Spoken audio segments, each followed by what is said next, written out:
So last Sunday, we heard of the term Kong An. Today, we'll be learning more in depth about Kong An. It's our privilege to have with us today Zen Master Song Hyang, Zen Master Jo and Arne Skaffer-Jitapoksanim to talk to us about how to practice Kong An in our daily life. And this session will be moderated by Koen Wimbledon Jitapoksanim. Now, let me briefly introduce you to Koen Jitapoksanim. Koen Jitapoksanim started to practice in Kwang School of Zen in the year 1992. He received Inka, which is the permission to teach Zen, in the year 2013. He's currently working as a Secretary General in Belgian Buddhist Union. Without further ado, let's put our palms together to welcome Koen Jitapoksanim for today's session.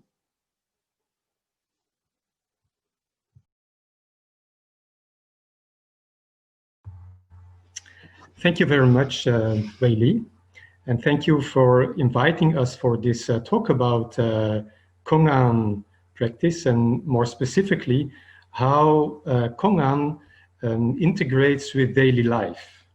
So we are very lucky that this old tradition has come to our generation, and that Zen Master Seung Sahn has introduced a specific style to adapt it to modern life.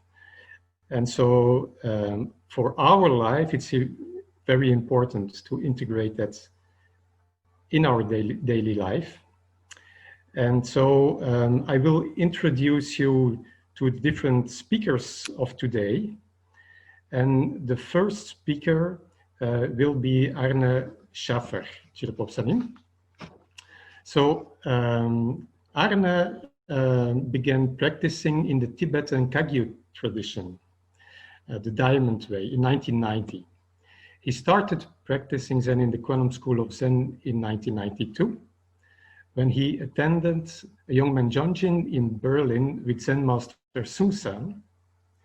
And since then, he has practiced with many teachers of the Quantum School of Zen in Europe, in Korea, and also in the United States. In April 2010, he received Inka from Zen Master Wubong. He's the guiding teacher of the Zen centers in Dresden and Bad Bramstedt, and of the Hamburg Zen group. He was awarded a master's degree in religious studies in 1996 and a master's degree in psychology in 2002. Both from the Free University of Berlin. Together with his wife, Irmi Yoter, he established Lotus Consult to integrate their shared Buddhist background with their work as coaches and consultants until 2012. In 2010, Arne also started Mind Suites, a small enterprise creating and selling organic sweets for meditating and meditating. So, Arne, thank you much for giving your thoughts and sharing your thoughts with us. So I hand over to you. Thank you, Koen. Yeah, so we have today's topic about how Kong-ans are functioning in our everyday life. And I would like to start with a poem from our founding teacher, from Zen Master Seung Sahn. Title of the poem is Original Face. Your true self is always shining and free. Human beings make something and enter the ocean of suffering. Only without thinking can you return to your true self. The high mountain is always blue. White clouds coming, going. So in the 4 lines, actually, everything is said already. Beginning with the first line, actually, everything is already shining and free. But we don't perceive that. And that's our problem. That's where all our suffering comes from. So we still look for something, then you make something. That's the second line. By making all this what we do, and we just need to look outside and we can see it, just need to look in our lives and we can see it, all the suffering appears. So we start to look for a way how we can end that. And that's why Buddhism appeared and Buddhist teaching appeared, and especially this Zen teaching and the tools we use, we call kongans, to end that, to understand us and to change that. And then, without thinking, that's the third line, we return to our what we call true self, or the original face, and then we can perceive the world as it is. And then we are able to fulfill what we as human beings are meant to do.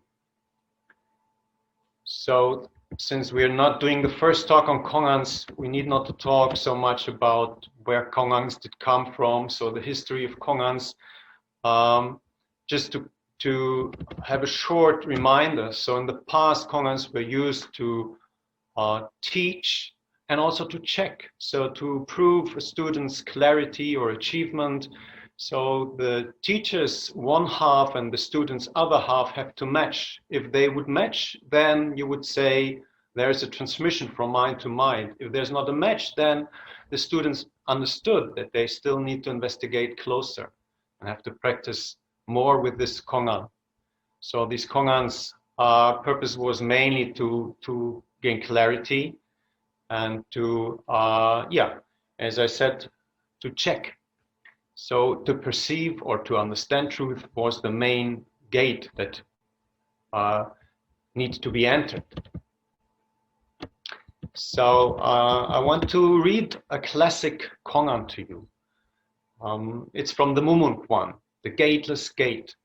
And in this kongan, there are two Zen masters. One is Namchon or Nansen and Joshu.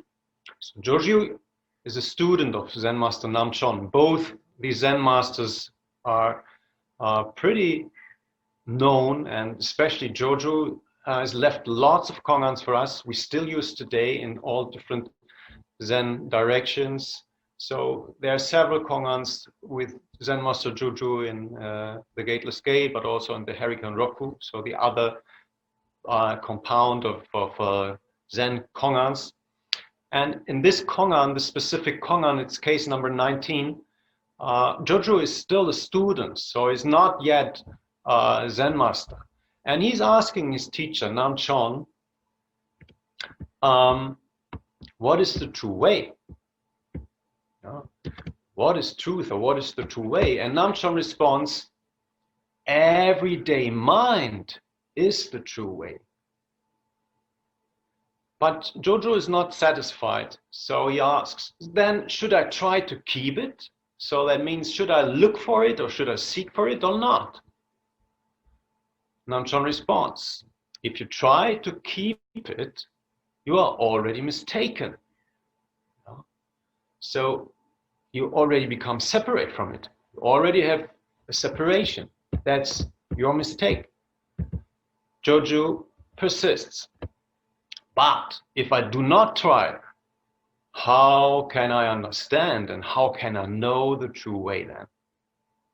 And now Namchon gives some more explanation. The way is not a matter of knowing or understanding, or not knowing or not understanding, because knowing is an illusion. Not knowing is blankness or confusion. When you reached completely the true way of not thinking, then it is clear like space, vast and void. So there are no bounds anymore. So why do you make right and wrong? How can you even talk about right or wrong way? So when Joshu heard this teaching, he had an insight. We say he attained enlightenment. So Sung San or other Zen teachers, they would just put that dialogue into this yeah, these words like only don't make any distinction, don't make any separation. That means don't follow any like or dislike. And then anything is perfectly clear already. Don't hold to anything, especially not on your opinions. Don't hold on your likes and dislikes. And only keep this mind that does not know. So this don't know mind is the mind that cuts off all the thinking. That sounds so easy, but that's actually the point where the Kongan is working, or we are working with the Kongan to penetrate that, because we're talking about strong habits. Another word for that is karma. So this conceptual orientation we all have learned from smallest childhood on doesn't help us to understand the true way. So in this aspect, Namshan's answers one by one undo the conceptual understanding of Jojo. So we are Jojo, completely sane mind. So that's the first important teaching of the Kongan. This conceptual thinking cannot help us. Of course, we use it every day, and it helps us to make our shopping and to do our everyday duties. But to really understand what we truly are, it cannot help us. So that was main focus of the Kongan teaching in the past, when it was more an exclusive group of practitioners, maybe more remote in the mountains, not so much engaged in society. So that is a shift that came later, and I cannot speak about other teachers. I just understand our school's tradition and mainly what Zen Master Sung-san taught, but he made that very clear, that there's another very important second point of this Kongan practice. And that is, how can we use it to correct our thinking? So if we use our thinking, how do we do it correctly? So this is the connection of function of truth and our everyday life. And that means that there is no separation between Kongan and everyday life. Kongan and everyday life completely are the same. So that's the point of Kongan practice in our lives nowadays. So if we look at the Kongan in this way, then it doesn't matter anymore if you have a right or wrong answer. That's not the point anymore. It's only the question, what do you do with it? What is your effort? And so it only matters how we can use it in our busy everyday lives.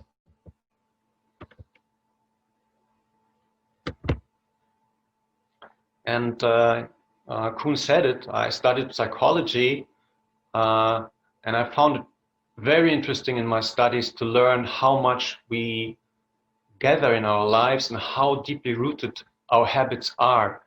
So there are many examples, maybe you know from your life. Sometimes you have some stronger habit for something you really like. And then on a certain point of your life, you realize, I'd like to change this habit. But not so easy. It needs really strong devotion and strong wish and strong will and continuously effort to do it. So if we realize how strong we are already programmed, then we understand how we can use the Kongan as a kind of medicine to reprogram us or to unprogram us. And thus we can see how limited our perspective is in the world, but we can open our perspective so we can realize much more than we have seen before. So we get free from these limitations. And that means we are able to take full responsibility. And that is a strong shift. I really find it still challenging that it will not work if I blame something outside. It's so easy, especially, I will talk about it as well, about the situation we have right now. But it doesn't matter, any situation we face in life which are not so easy for us, it's so easy to put the responsibility for what we experienced outside. Somebody we can blame. Somebody made the mistake. Somebody should be different. Then I would be happier. Then my life would be easier. So if we realize that this is illusion, then we cannot do different than trying to become more and more free. And the Kongans are helping us on learning about, to perceive where is our blockage. I like to compare Kongan practice with acupuncture therapy. So I guess you know, most of you probably know acupuncture. So if the therapist, the doctor takes the needle, sometimes no pain at all, put it here, but sometimes very painful. So they just hit the spot where the key was blocked. Then the acupuncture needle does its work. It's unblocking the blockage. And that's the healing process. Kongans for me work same. So the moment I enter a Kongan, be it everyday situation or something a teacher just proposes, and I don't have an answer or I get stuck, then I can see, some blockage, something in my mind not yet free, something cannot perceive clearly. So I have to investigate that. That's how the Kongan helps us to lose our blockages. And if we understand that we cannot, it doesn't work anymore that we blame outside world or anybody in our lives for what we experience as difficult or suffering, then this aspect of compassion really takes place, which is very important. So the Kongan is not only a technical tool or something we can use to play with. In fact, it also helps us to touch our true nature, and then compassion, which we all inherit, we all have it, will just unfold naturally. And from that perspective, we have some shifts in how we perceive the world. And this, I want to connect with two examples of my everyday life. One is the general subject of the refugee crisis we have since 5 years in Europe. I think any country in Europe discusses it, but also I think any country in the world understands this subject. So people leave their country because they don't find good conditions to stay there, be it economically or mostly it's because of wars. So good reason why they fled. And my country, Germany, has a history. So we have had dictatorship and really strong belief in our people being some higher race, and then caused so much trouble in this world. Second World War was not imaginable without this kind of thinking. Nationalist thinking, racist thinking. And we tried to, after this regime broke down and the World War ended, we tried to use this terrible experience and create another country with different government and different law. And anytime something happens, we feel like, well, we got so much support after we crashed and we've done so much harm to the world, we owe this world also something. So when we had this crisis in 2015, we let in lots of refugees coming from Syria, from Afghanistan, other countries in the East. And there was a lot of willingness to help here in my country. But very soon after that, already, any action has the reaction. The right-wing parties, they became stronger because we have also people that perceive the same situation completely differently, getting concerned about their life conditions, getting concerned about not finding jobs, feeling habits from foreign societies will not be integrated so well to what we are used to. And in fact, there are some difficulties, that's no doubt. And just recently, I talked to two women. I know they are from heart very, very open and really willing to help, but both said they make experiences with male foreigners. I don't know if refugees or not, doesn't matter actually, just the imprint of different cultural background where women don't have the same status. And they both made the experience of men being very rude.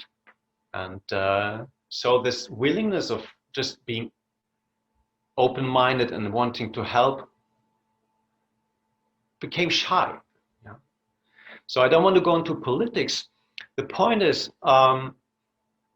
if the Kongan can help us to get the clearer picture, this will help us to get the bigger picture actually. So it goes away from my personal I, my, me world. It helps us to perceive all worlds. So we can much more have empathy with other people. And also we can understand that the situation we face right now is not only the specific moment, it always has a big story, infinite in time and space actually, but it ripens at this moment. So we also understand that anything we do right now also has cause and effect. And if we can see that, then our wisdom can grow and our wish to do good and not to do harm will be the source for our action. And the other example I wanted to talk about is, Kuhn said it, I have a small enterprise and, I was not planning to do business. I was doing religious studies. I'm a psychologist, but on a certain point in my life, I just had an idea and I wanted to try it. So I started a small enterprise, but there were some basic points that were set already in the beginning. One is that I'm not looking for profit so much. That's not what is driving me. Usually that's the business world. Fight for profit, the winner takes it all, or the early bird gets the worm, this kind of thinking. So you have to be fast, you have to be hard, you have to take money and stuff like that. I'm sure anybody knows what I mean, but business, only focusing on that cannot be fulfilling. You might have success money-wise or power-wise, but it cannot be fulfilling because you are alone. You just are there and you have a strong opposite thinking of me as a business person and maybe my customers, maybe my employees. But the way how I perceive it is I want to take into account all who have a share. So that's not only me, that's not only my employees, it's not only my customers or my people where I buy from, it's also the nature. And we use the resources of this world in a way. You can see how our world is nowadays. It's pretty bad, in a pretty bad condition. So all the facts we are facing now, like climate change and everything like that, is a result of a not balanced mind. So doing business also needs this bigger perspective. The perspective of being connected, this perspective of being not fighting, try to do good, not to harm, and take anything into account. So main point I wanted to make is that the second part of Kongan practice, the part of using it for everyday life, is how do I face any issue, any difficulty? How do I look at it? How do I work with it? How do I use it? So the use of Kongan is actually important. So that's the training part of it. And if we can combine that with our compassion, then we will see good results in terms of good responses, good answers, and we will experience less and less suffering, not only for us, for all beings in this world. And let me end with a poem from Zen Master Manggong. Manggong is the grand teacher of our Zen Master Sung San. I personally love this poem very much. It's called Prajna ship. So Prajna is the wisdom ship. Everything is impermanent, but there is truth. You and I are not two, not one. Only your stupid thinking is non-stop, already alive in the Prajna ship. So far from my side. Thank you. Thank you, Arne. So that was very interesting. Thank you for your thoughts. I will now hand over to Zen Master Jokum, Ken Kessel. He received transmission in April 2017. He began studying with Zen Master Sung San in 1975. He's a licensed clinical social worker and a psychotherapist, working with children and families in foster care, substance abuse, outpatient and inpatient mental health, and therapeutic preschool settings, as well as in private practice. He specializes in infant and early childhood mental health. He's a guiding teacher for New Heaven Zen Center, Hoa Sa Orlando Zen Center, Gateless Gates Zen Center in Gainesville, and 10 Direction Zen Community in Chicago, and Cypress Tree Zen Group in Tallahassee. He also teaches at the Chogye International Zen Center of New York, as well as other Zen centers and affiliates. So, Zen Master Jokum, I now hand over to you.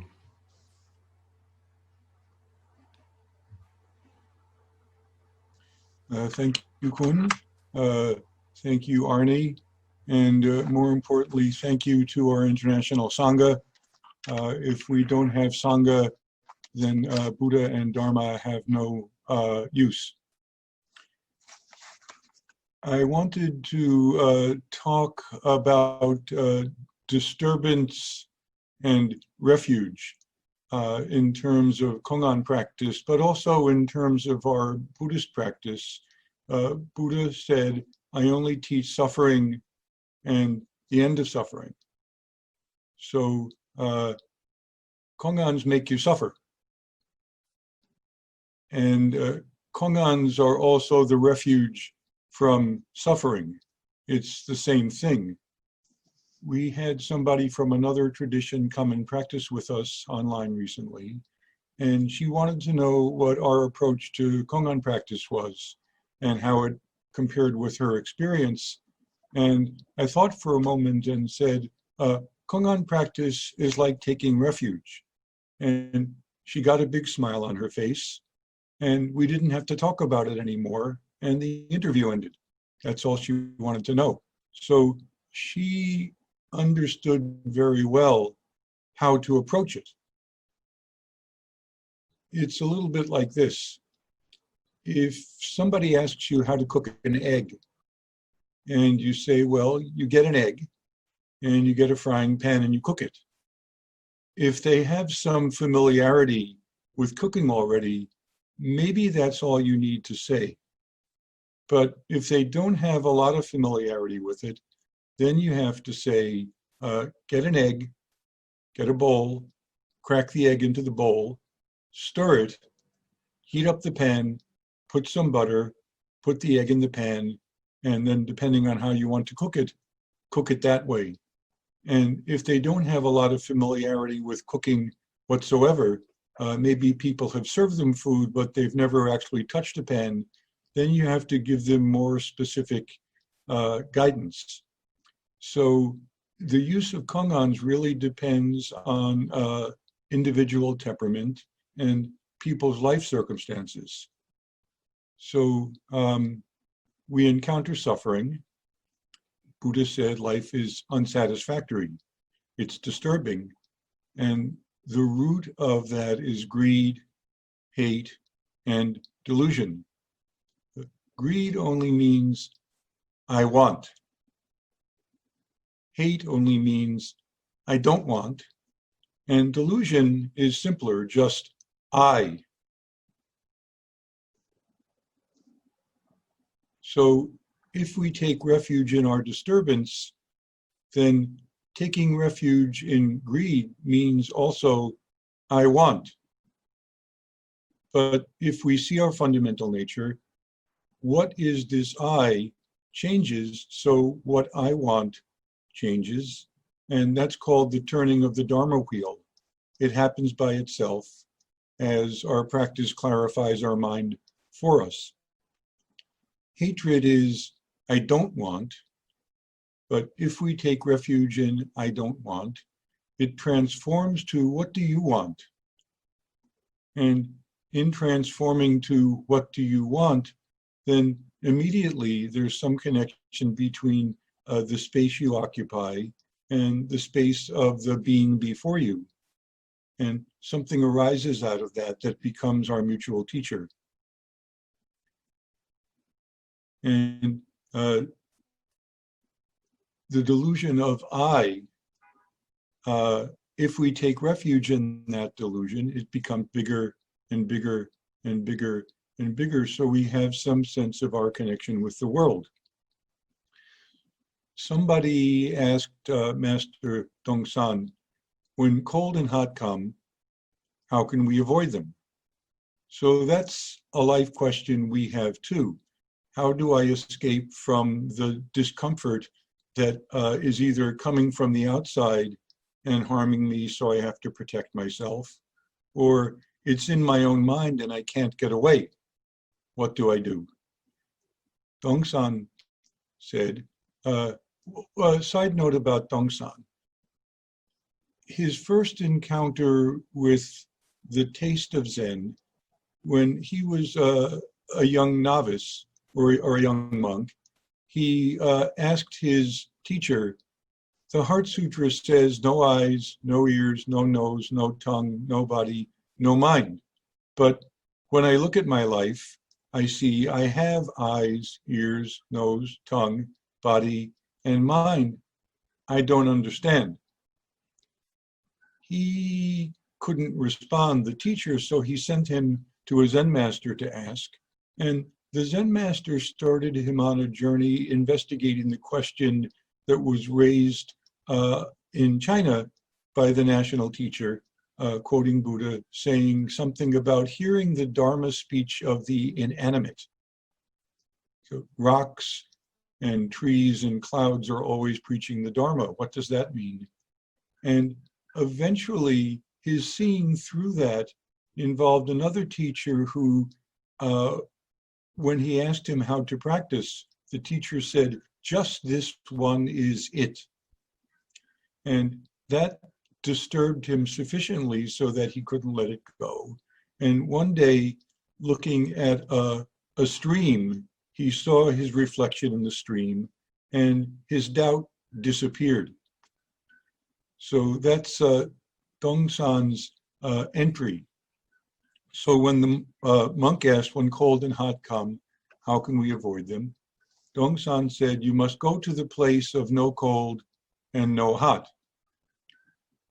Dongsan said, what is this place of no cold and no hot?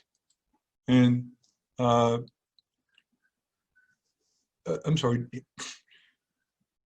the monk said, when cold and hot come, how can we avoid them? Dongsan said, you must go to the place of no cold and no hot. The monk said, where is this place of no cold and no hot? And Dongsan said, when cold comes, cold kills. When hot comes, heat kills. So cold comes, cold kills. Hot comes, heat kills is one way of saying we can learn how to take refuge in the things that disturb us and use them to trace back the radiance to see our fundamental nature. Somewhere in early February, as things were starting to fall apart more and more and more in the world and in this country in particular, I wrote a poem about that called What We All Own. This is a thick mess, like glass shards in honey. Who knows how to find and use the fine cloth and warm water? Many suffer, cry, and bleed, waiting. For now, where is the refuge with no roof? So our life is like that too. There's honey and there's pieces of glass in it, and we want something. So how do we sift out the honey and the glass? We need some method. Otherwise, when we eat, we bleed. So somehow finding how to take refuge in a place with no roof allows us to find where the sweetness is. There's something then about knowing how to be in the midst of something unfamiliar. Kongans present us that. There's something unfamiliar and we want to run away, or we want to avoid it, or we want to understand it, but until we get really close with our discomfort about it, it doesn't resolve itself. So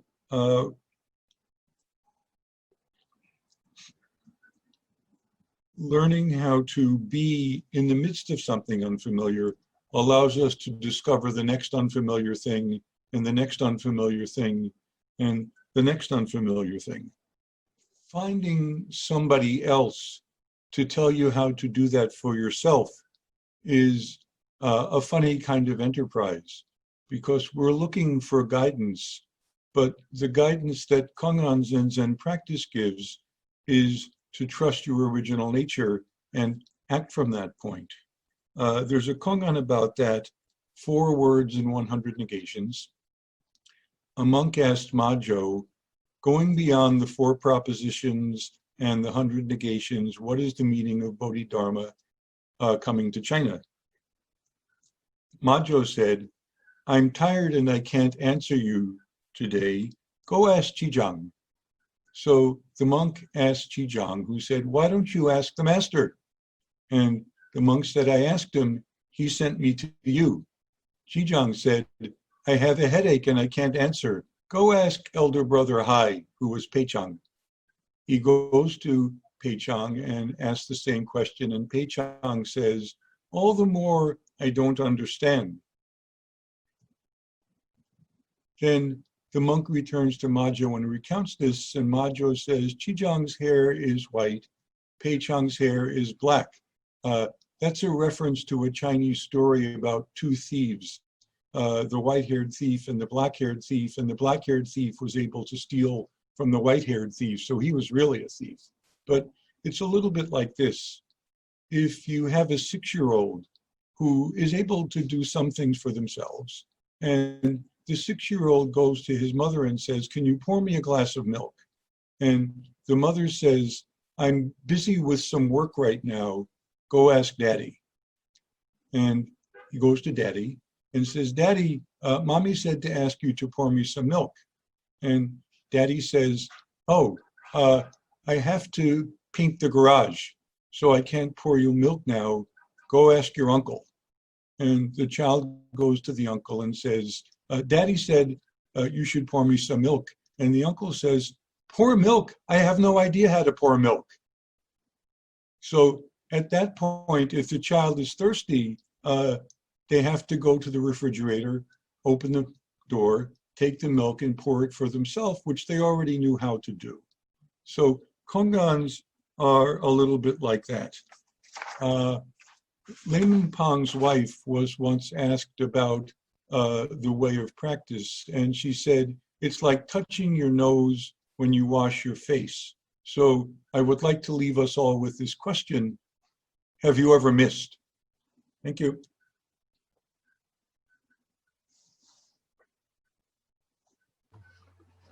Thank you, Zen Master Joko.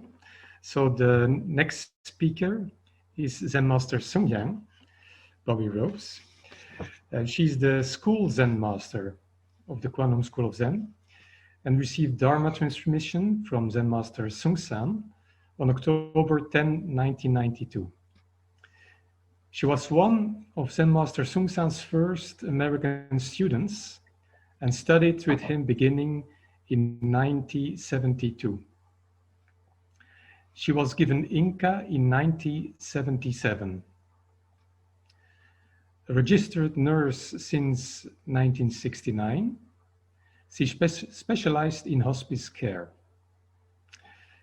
She helped found Providence Zen Center and lived there for 17 years, serving in a number of administrative capacities. Zen Master Sungyang has a daughter and lives with her partner in California. So Zen Master Sungyang, I hand over the words to you. I want to thank very, very much Venerable Chungwan and the Po Bang Zen Center for hosting this. And you've just done a beautiful job, and I thank you very much. I started to say that, we all think that there's a host and a guest. We think that there's you and there's me, and there's this and there's that. And so I'm going to use this analogy that, like, the guest is like us that thinks we just have this dualistic mind, and we don't understand that all is one. We just have this idea of self and other. And so what the Buddha mind is realizing that there's no self and other, and there's just this. So when we're stuck in that sense of being a guest all the time, of being outside of something, that's when we have to ask, what am I? Or what is this? That's how we can begin to understand what our dilemma is. So that's the first point, is to see that we want to be with the guests, but we feel like we can't join. And so our school, the Quantum School of Zen, and our teacher, Zen Master Sungsang, teaches koan practice, and we teach about coming together in an interview room. That's one of our big techniques, especially during an interview, during a retreat, a kyolche, is to have an interview with the teacher. And it's set up kind of formally, like the host, who the host is very clear. They have a stick, they have a kasa, their seat sometimes is a little bit higher, they have a better cushion than you do, and they rang you in. They rang you into the room. So obviously they're the host. So it really makes it even worse for us, this koan practice sometimes, because we realize, oh, the teacher knows, I don't know. But the whole point is, when you're with the teacher's going to teach you primary point. That's so important to be taught. Put it all down. What is this? Then the host and the guest disappear. Because the teacher wants you to put it all down. The teacher wants you to understand. No thinking. So I know when I first started practicing with Zen Master Sungsan, he was so happy. He taught me to make zero. And he'd say, very good. He'd be so happy that I just did that. And it was pretty easy to do because he told me to do it. But I did start to get like, wow, a host and guest disappeared for a second. And he liked it. You know, the teacher supported me. Very good. So that's so important for us to have a teacher that we trust, to have a practice that works. And so very, very important. We don't have to understand too much. We have to understand we trust the host. We trust the teaching. We trust that. Then we begin to relax maybe a little bit in this situation with having an interview. So the original guest is someone who's confused and is making opposites. Maybe we have a lot of desire, anger, and ignorance. But because we go to meet the host, there's some clarity there. There's something like we're not satisfied with this confusion. One story that's inspired me so much was a student. This is in the old days, and the student came to see a teacher, and he knocked on the door, and the teacher kind of opened the door just a little bit and peeked out, and he saw it's just, you know, whatever he saw a student, and he glared at the student, ugly face, and slammed the door in his face. Just boom. So the student walked away. But the student was tired of being the guest, you know, tired of his confusion. And he had faith in this teacher. He had heard good stories about this teacher. So he had the nerve, the power, the question to come back to the door again. Not easy after somebody slams the door in your face. Again, bang, bang, bang, knocking on the door. Teacher peers out just a little bit. Ooh, and he slams the door again right in the student's face. Well, that's even harder, having the door slammed in your face 2 times, wouldn't you think? So he kind of walks away a little bit farther, very confused. Maybe his feelings are hurt a little bit. Then he realizes, I don't want to be the guest anymore. I can't stand this. No matter what it takes, I have to learn. I have to have this teacher teach me. So again, he bangs on the door, maybe a little louder. And this teacher, same thing, opens the door a little bit, glares at him, dirty face, nasty face. And then the student immediately jams his arm and his leg into the door so it can't be closed. And the teacher slams the door, and it hurts. But the teacher cannot close the door. And so once the teacher saw that the student was willing to take some of this discomfort and this rejection and still wanting to meet the host, no matter what, then he let the student in. He opened the door wide. Come in, come in. So we can't think that this practice is meeting the host is easy. You know, we can't think that anything is really easy. But we can realize that we are tired of our confusion. We are hurting.